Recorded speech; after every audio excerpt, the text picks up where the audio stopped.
Salam alaikum to our audience. Glad to be back with you again. And thank you, sir. Thank you, sir. It's an honor to be on this show with our dear friend. Tonight I'm going to be asking him questions and expressing my viewpoints on the topic at hand, the forced disappearances in Pakistan. This is a very disturbing situation. Ideally, any democracy should be a pluralistic society which allows for the prosperity and the safety of all the individuals in that society, regardless of their religious denomination or ethnic background. And I see here that you have a lot of issues with Shia Muslims being disappearing, Christians disappearing, Hindus, and even social workers.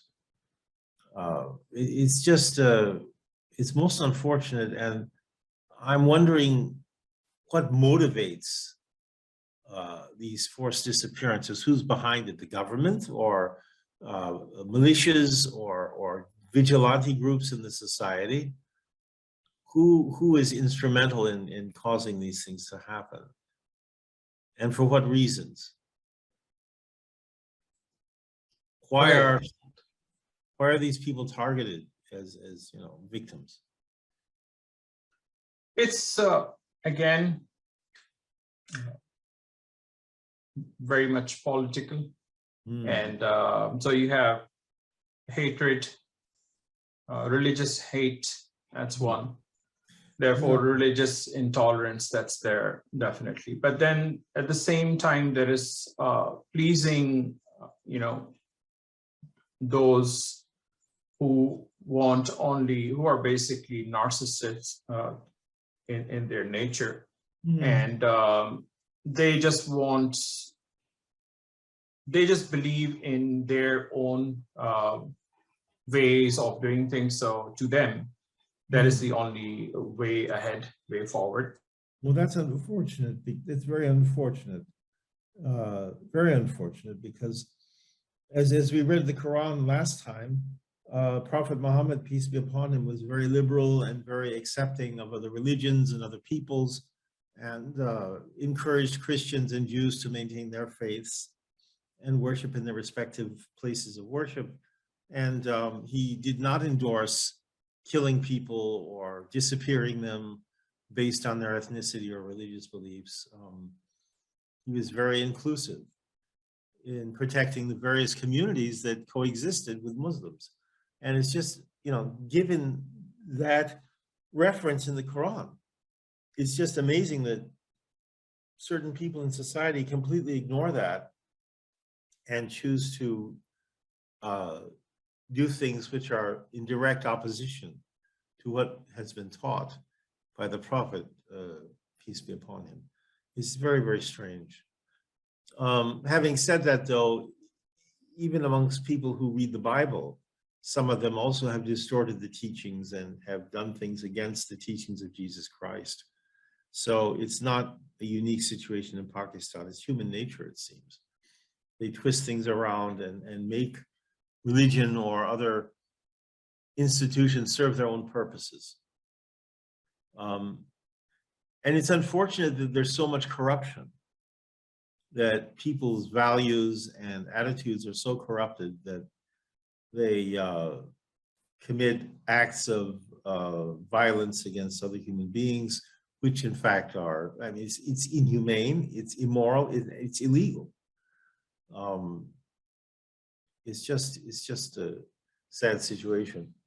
I know there are differences between Shia and Sunni, but frankly, I don't care, because they're all Muslim and they all worship the same Almighty God. They worship Allah. I mean, it's like my own ancestors on my father's side of the family were at one point all Catholic, then they converted to the Protestant faith, and that was back in the 1600s, 1600s. And at that time, they were also subject to persecution. But from my perspective today, I don't care. You're Catholic, you're Protestant, who cares? You're worshiping the same Almighty God, only one, Allah, so it doesn't really matter. But even today, some people are very, very particular about, what sect or what group or, whatever. But it's really, it's very foolish.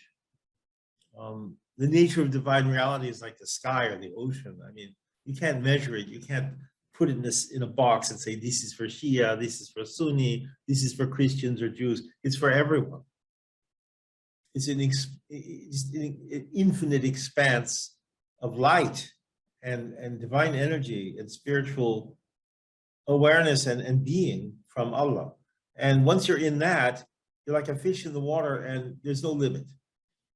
And for people to try to categorize and divide and it's foolishness. It's complete idiocy. So unfortunately, whether it doesn't matter what religion, but people in organized religions, if they're not spiritually aware, if they've never had any kind of divine experience, if they've never experienced divine reality, they're very narrow and very dogmatic, and they misinterpret teachings, and they try to put a grid on everything and box people in. But the reality of of the spirit defies that. You can't do that any more than you can take the air that all of us breathe on this planet and say, okay, this air is for my group and other people can't breathe. And it's nonsense. It's for everyone. Because Allah is so generous and so compassionate even towards those who don't believe in him. And so, for those people who are believing, Shia or Christian or Sikh or Hindus also believe in a supreme being, what's this thing about persecution or forcing them to disappear and all of this stuff? It's really, really tragic. And it runs against the grain of divine reality and the law of divine love, which is unconditional for all living creatures. So it's a very, very sad situation. Forced disappearances. That's really, how are you going to change that? How will you change this situation? How will you stop this sort of thing from happening? One key factor, Mr. Flournoy, Brother Ibrahim, is education. Yeah. You see what the politicians have done in the past nearly 3 decades, easily, I would say, is they destroyed on purpose, if not throughout Pakistan, but in a lot of regions of Pakistan, including Sindh especially, including Balochistan especially. And what they did is they took away whatever fractured infrastructure of education that existed. So gradually, first of all, there was a cheating culture that was introduced nearly maybe over 40 years. I could easily recall. So in the state exams or the board exams, the cheating was brought in, where students could literally keep the book with them during their exam and copy it. So that defeats the whole purpose. Yeah, and the idea was obviously that's childish age. So young students, they did not know what the impact would be of passing the exam without studying. And then the generations, when they faced real life situations, when they went for job interviews or in certain situations, they realized they did not even know how to write a single application in English. Wow. So that was how it was introduced gradually. And then later on, we had the other phase, and that was where schools of these regions were turned into farms. Those buildings were used by landlords for their leisure, for having an extra kind of what you call a farmhouse. They converted school buildings, and children of the villages of Sindh or Balochistan, they did not even have the access. The teacher would teach them and run the class under the shade of the tree. Oh, that's terrible. So that was, and then this is like gradual erosion, if you may. So they're uprooting the education. And then came a time. Why did the government approve that or allow that to happen? Well, it was local and politicians, basically provincial politicians. They wanted the Sindhi people or Balochi people to remain uneducated. See, if they will become educated, they would not work under slavery of those feudal lords. So that was the idea. So gradually the education was taken away. And then bombardment of hatred oriented teachings by the mullah and Molvi and dividing people. They came. Go ahead. Where do they get these teachings of hatred? That's not in the Quran. Well, divide and rule has been the way of tyrants. The idea was to divide people and rule, okay, and weaken the strength of a nation. So Pakistani's nation strength was weakened in phases. So the division of Shia and Sunni, and then within Sunni school, again, so many other divisions such as Hanafi, Maliki, Shafi'i, Hanbali. And within Shia also, they try to break that down into, again, further breakdowns. And then in the flag of Pakistan, you do see that there is this white portion.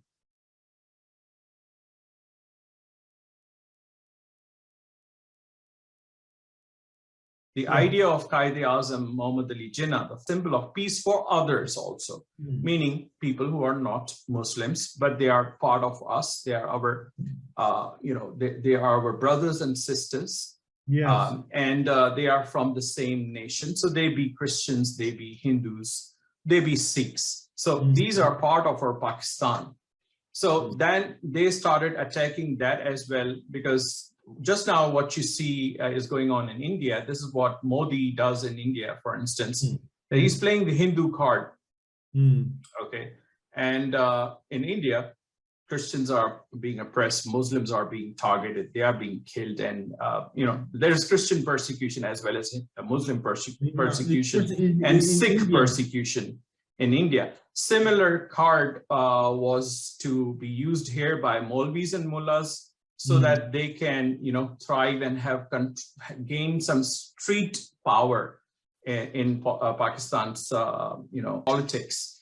And does this persecution go on in large cities, in the major cities, or mostly in the rural areas? No, you'll be surprised that has been going on in large cities. In fact, in small villages or towns, recently it has spread, and it is more. Previously, there used to be more tolerance. Life was simple, so people knew how to coexist. So it wasn't like that.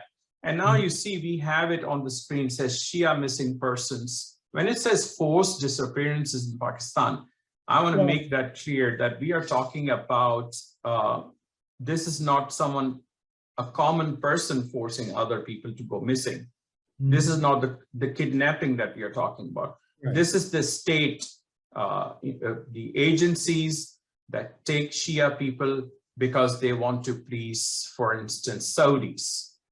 Okay, because there is a lot of pat on the back that they would get from Saudis. And the Saudi and versus Iran card gives them, when people recently, this became so common when people were returning from Iran after performing their ziyaras or visitation, as we call, on the shrines of the Ahlul Bayt alayhim salam, the children, grandchildren of Prophet Muhammad, peace be upon him. Just because they were labeled as Shia, or Iran being a Shia country, people went missing. or Shias would call them, their ulama, their scholars, went missing, abducted, target killed.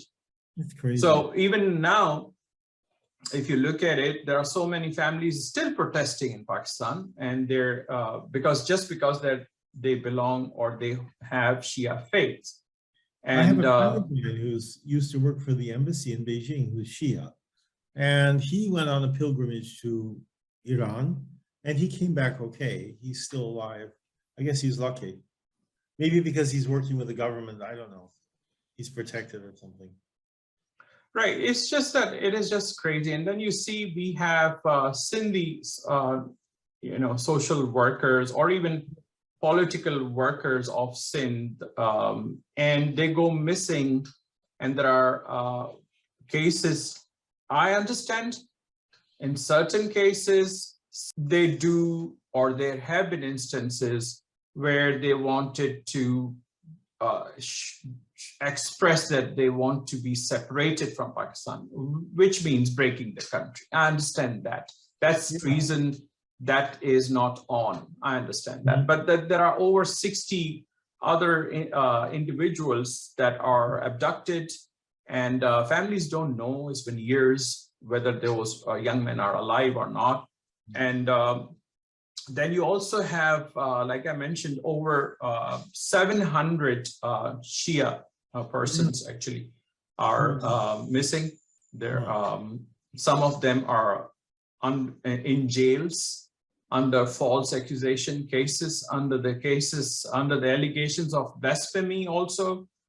And it's just because they were either poets who were saying poetry in the praise of the Ahlul Bayt alayhim salam, meaning the family of Holy Prophet Muhammad, peace be upon him, and his grandchildren, or Imam Ali alayhi salam, or Imam Hassan alayhi salam, or Imam Hussein alayhi salam, or the rest of the Aima, rest of the 12 Imams alayhim salam. So they were persecuted, and so many killings. If we come to the topic of killings, it's a long list. But over 700 are there. Where are they killed? Are they killed in the jails? And then what happens? Oh no, they are killed. They are killed on the way. They are killed in a gathering. They could be killed on the way. I mean, they're just target killed. And then how do they dispose of the bodies? How do they dispose? Well, then the families come and collect them. They're just killed there, and they're shot. They're assassinated, and then whoever is the member of that family, they come and they take their bodies, obviously. What's the point in killing all these people?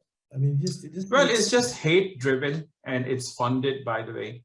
So you have that. You have Hindu persecution. We have spoken about that too. Yeah. We have even Christian persecution. I mean, it's just crazy. It seems that a lot of the world, from the Middle East to South Asia, is still in the grips of the kind of religious discrimination and persecution that gripped Europe 500 years ago. But yes, in Europe, they've evolved beyond that, so that it doesn't matter if you're Catholic. Well, in Northern Ireland, they have issues between Catholics and Protestants, but that has other economic and nationalistic ramifications. But in most parts of Europe, who cares? Nobody cares whether you're Catholic or Protestant, or it's no big deal. But it seems like in Muslim countries, Shia and Sunni and all these other divisions seem to have problems. What happens to Sufis in all of this? Because some Sufis may come from the Shia tradition and some may come from Sunni tradition. So how do the Sufis fit in here? Well, if we talk about Sufis, there are Sufis throughout Pakistan, but most of them wouldn't really, I said most, I don't say all. Most of them really don't want to come out, and raise their concerns. However, there are some who do, like even my school of Sufism is Al-Hadri, and we are Al-Hadri Sufi. Or Sunni or Shia? We don't believe in the sects, actually. This is the beauty of pure Sufism. We believe in human values. We believe in humanity and in coexistence. We And that's the our true spirit of the Quran. Those are the true teachings of the Quran. exactly. So we follow that. We don't, believe in those sects and those No. divisions. The reason why we have and why we raise these concerns is that we can't be living in a cave, and we are not taught by our silsila or our tariqa that you would not stand against the oppression. Whenever you see it, with whomever you see it, stand up. Whether it's your own kind, whether it's your own belief, people of your own belief or not. As long as there is oppression, you see it, you must stand up. That is the reason why we are talking about, obviously, Hindu persecution. We protest it, and it's not first time. We have the track of it. We have been doing it. And we have Christian persecution in our, it hurts us. Whether it's Hindu persecution, it's Christian persecution, it's Hazara community, it's happening in Yemen, it's happening in, whatever part of Kashmir, for instance, if it's happening in Myanmar, happening in Nigeria, happening anywhere. Honestly, it breaks your heart. Yes, Whether it's happening with Shias, it breaks your heart. Because you say that, why you want to do that to people? Whether it's happening in China with Uyghur Muslims, whether, like I said, it's not, again, the idea of Al-Hadri Sufi school, or I would say anyone that follow truly from any branch of Al-Hadri later on, whether that's Naqshbandi, Chishtiya, or Qadriya, or Suhrawardi, or whatever schools.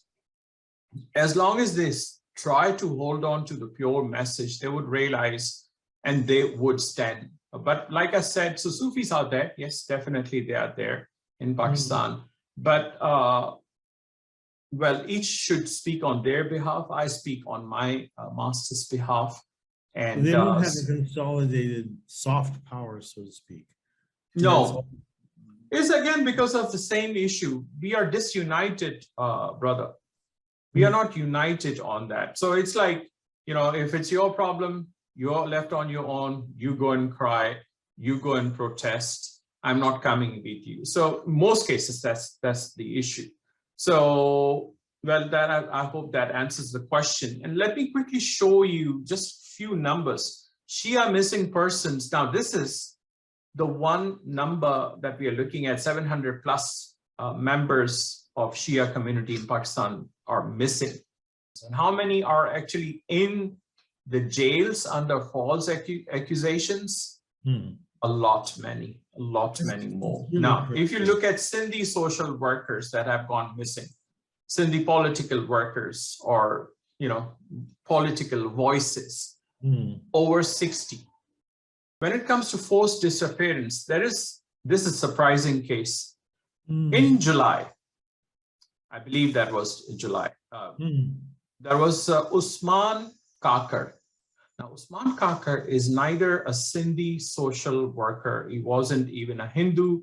He wasn't a Christian. He wasn't, as far as I understand, he wasn't even a Shia. I don't know really whether he was Shia or not, because I don't know him personally. He was a senator. Yeah. Okay, and he spoke against the tyrannical approach of the current regime in Pakistan, PTI, Imran Khan, and whatnot, and his supporters, who could be other law enforcement agencies. And after his speech, which is actually on record, it's on YouTube, it's everywhere, Usman Kakar. Okay. So this Usman Kakar, he was a senator. He went missing. Can you imagine that? He was abducted after what he had said in the whatever assembly or parliament, wherever he was speaking. This Usman Kakar. So let me put a slide back. So this Usman Kakar went missing. He was abducted. Okay, nobody knows who took him, obviously, and that's the game. That's how they play. And then he was brought or left outside his home, or was delivered outside his home in such a damaged condition. He had so severe head injuries that he couldn't even speak. And I believe within the next day, 12 hours or less, he died. And then there was this judicial probe in July that was announced, and no one knows up until now. So this is, when it comes to forced disappearance, even a senator was not safe. Now you tell me, sir, you're the citizen of the United States. How does it go on in the United States when, let's say, secret services or law enforcement agencies have to take someone in for interrogation? Well, they have to have a legal basis for it. It has to be documented, and they have to inform that person's family or legal counsel, that they have taken action against that individual. You just can't make somebody disappear and then keep quiet about it. There has to be a procedure where, okay, we've arrested this person on XYZ charges, and under the law, we have the right to hold him in our custody until whatever. But you just can't get rid of people without due process. We call it due process of law. You have to have the due process of law to justify your actions. It wasn't always like that, but I think recently they're very careful about these things, and rightfully so. They should be. How is it that he, as an ex-Sindhi nationalist who became Sufi, was targeted by the police as a suspect in the assassination of a PTI party member? How did that happen? How was that story manufactured, and why? Well, see, this is again a common practice. It's a common way of police there, if not all of them. There are really good police officers, very few though, but they are there. And but commonly what they do is, whenever there's a crime, say a murder or a robbery, theft, so obviously they wake up, and they realize, the higher ups, our bosses are going to ask us. So the local police, the SHO, or their whatever, the local police at the police station, they have to show to their higher ups, to their deputies and to their superintendents, that they were not sleeping. So what they do is they look for someone who maybe stole something at some point, and it was caught. So they just that person becomes an easy prey, an easy pick for them. They go and pick that person up, make him the suspect, and present him that because he has a record, he was stealing shoes one day and he was caught. So this motorbike or this car must be stolen by him. And you would be heartbroken.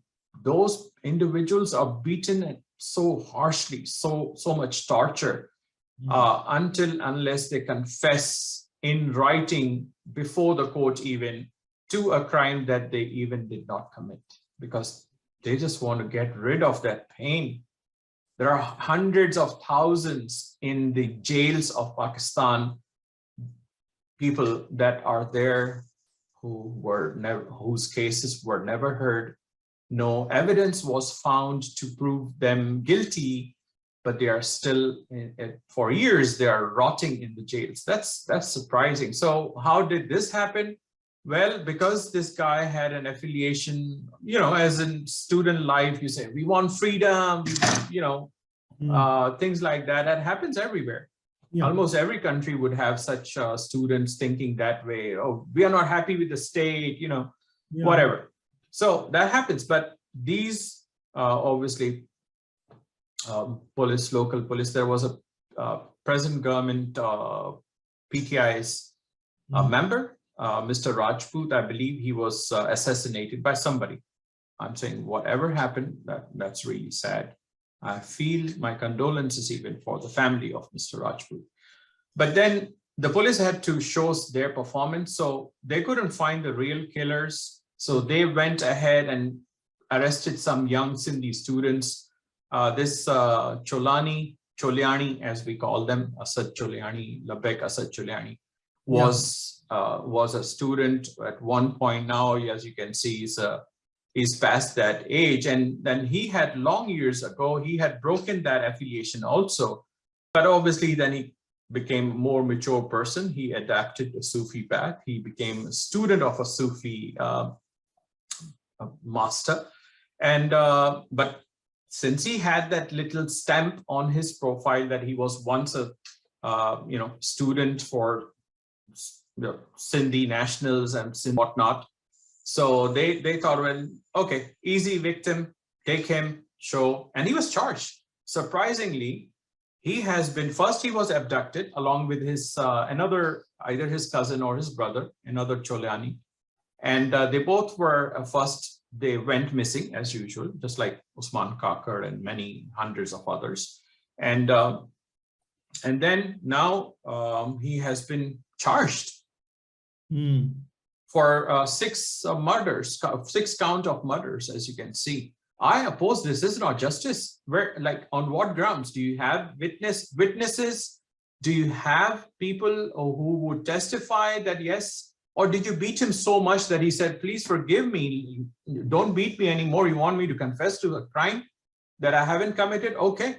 That okay comes out of a lot of pain. So, well, that is the sad situation, but that's the situation that's there, honestly. And if you make out from their possession alive, you have to be lucky. So yeah, my post was regarding that, which you see, I do oppose this nonsense. This is not justice. I call it dark justice, just because they want to satisfy their higher ups and show their performance, while everyone knows that the entire narcotics, the drugs, the brothels, all sort of illegal activities are performed right under the nose of the police. If again, I would say not all. There are very respected officers. They have integrity, they want to bring change, but let's hope that they become the majority. Right now in the network, those are minority, but majority, well, that's the case. It's such a distortion of reality. You would think that the cases brought against these people should be refuted immediately because there's no basis for them. But yeah, it seems that people throw moral grounds, judicial grounds, customs and practices out the window, and they just do what they feel they can do. This is very unfortunate.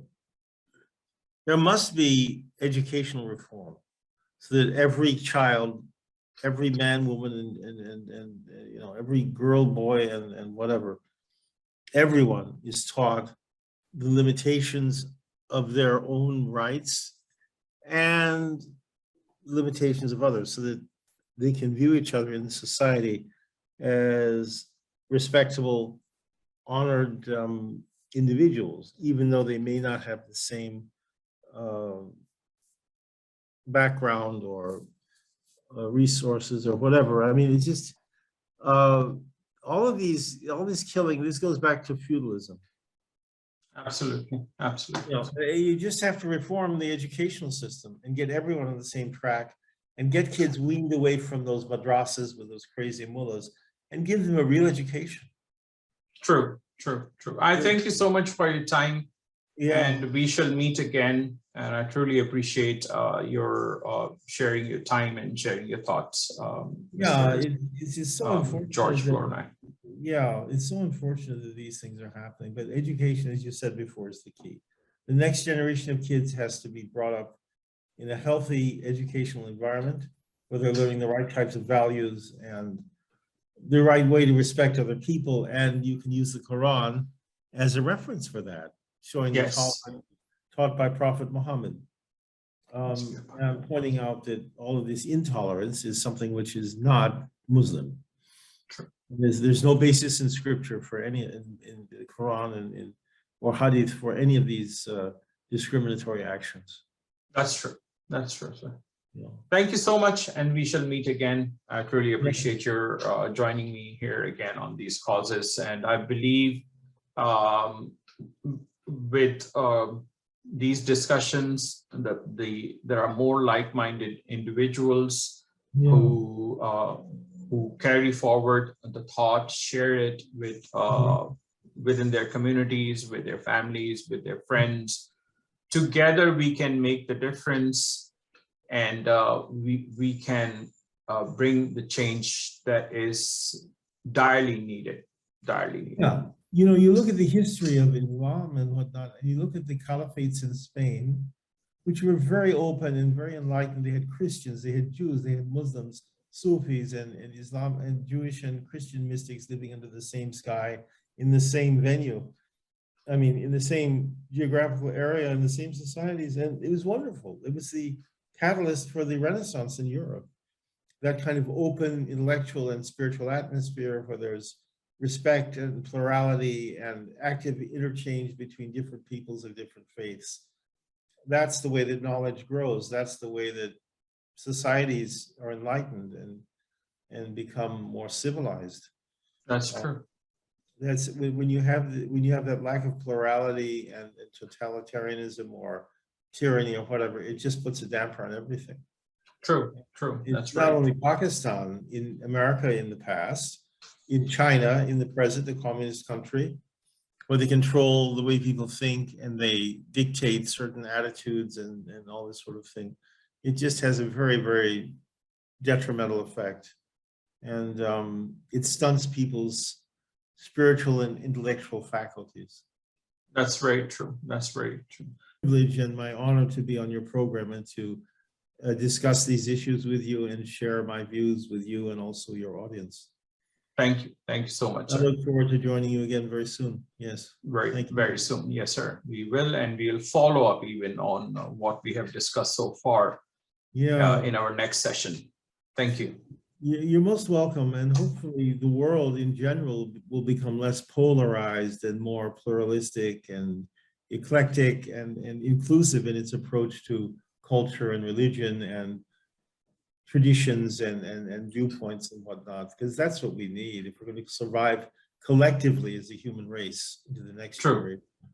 Let's meet again, sir. And once again, I would say thank you and welcome. Thank you for having me. Assalamu alaikum. And Haq Mawjood, Panjan Pak alayhi salam Mawjood. Yeah, it's been